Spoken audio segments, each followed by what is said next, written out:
Hi, welcome back to you all. Here I have one mind-blowing story. So ఇక్కడ story ఏంటంటే ఒక ఫారెస్ట్లో ఒక జింక్ అనేది ఉందన్నమాట. ఆ జింక తన యొక్క కడుపులో ఇంకొక జింకను మోస్తుందన్నమాట. త్వరలో ఇంకొక జింకకి జన్మ అనేది ఇవ్వబోతుందన్నమాట. ఇంకా ఆ జింకకి బాగా వాటర్ అనేది దాహం వేస్తుంది. అది వాటర్ కొరకు చాలా వెతికిందనమాట, కానీ వాటర్ అనేది కనపడలేదు. సో ఫైనల్గా కొద్ది దూరం వెళ్ళిన తర్వాత దానికి ఒక నది అనేది కనిపించిందనమాట.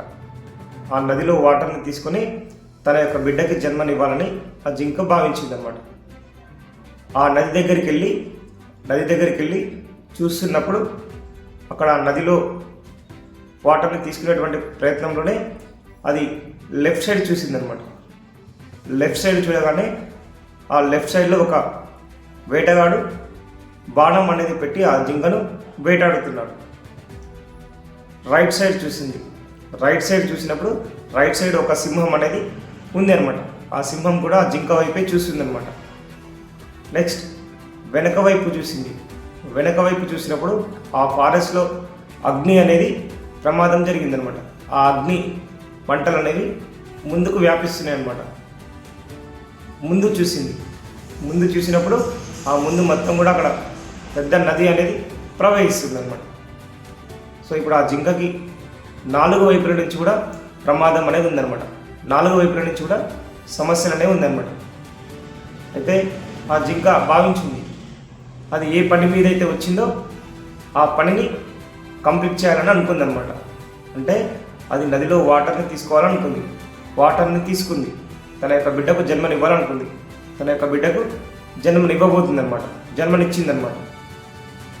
అక్కడ చూసినప్పుడు అదే క్రమంలో ఆకాశంలో దట్టమైనటువంటి మేఘాలు అనేవి కమ్ముకున్నాయి అన్నమాట. ఆ మేఘాలు కమ్ముకునగానే వెంటనే వర్షం అనేది స్టార్ట్ అయింది. ఆ వర్షం యొక్క చినుకు అనేది ఆ వేటగాడి యొక్క కంటిలో పడిందనమాట. ఆ వర్షం యొక్క బిందులు వేటగాడి కంటిలో పడాయి అనమాట. అప్పుడు ఆ బాణం అనేది గురి తప్పి ఆ జింకకు తగలకుండా పక్కన ఉన్నటువంటి సింహం ఏదైతే ఉందో ఆ సింహానికి తగిలిందనమాట. నెక్స్ట్ అక్కడ కురిసినటువంటి దట్టమైనటువంటి వర్షానికి అక్కడ అడవిలో వెనక నుంచి వచ్చేటువంటి మంటలు ఏవైతున్నాయో మంటలు క్రమక్రమంగా మొత్తం కూడా తగ్గిపోయినాయి అన్నమాట. సో ఇప్పుడు ఆ జింకకి ప్రాబ్లం అనేది సాల్వ్ అయిందనమాట. తన బిడ్డకు జన్మనిచ్చింది, అది వెళ్ళిపోయిందనమాట ఫారెస్ట్లో. సో ఇక్కడ స్టోరీ అనేది కంప్లీట్ అయింది. But story starts now only. So ఇక్కడ కాన్సెప్ట్ ఏంటి అని అంటే ఆ జింకకి 4 వైపుల నుంచి కూడా సమస్యలు అనేవి వచ్చినాయి. కానీ ఎన్ని సమస్యలు వచ్చినా కూడా దాని యొక్క సంకల్పం, దాని యొక్క ఆలోచన చాలా స్ట్రాంగ్గా ఉంది అనమాట.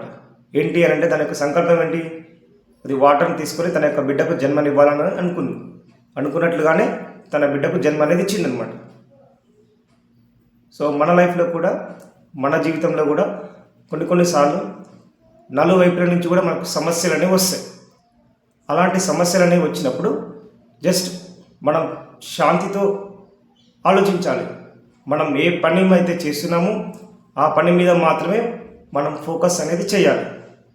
ఆ పని మీద మనం ఫోకస్ చేస్తున్నట్లయితే మనకు పంచభూతాలు కూడా మనకు సహకరించడం జరుగుతుంది. ఈ ప్రకృతిలో ఉన్నటువంటి గాలి, నీరు, వాయు, అగ్ని ఇవన్నీ కూడా మనకు సపోర్ట్గా ఉంటాయి. సో కాబట్టి మనం చేసేటువంటి పని మీద మాత్రమే మన యొక్క మనసు అనేది ఉండాలి అనేది దీని యొక్క కాన్సెప్ట్.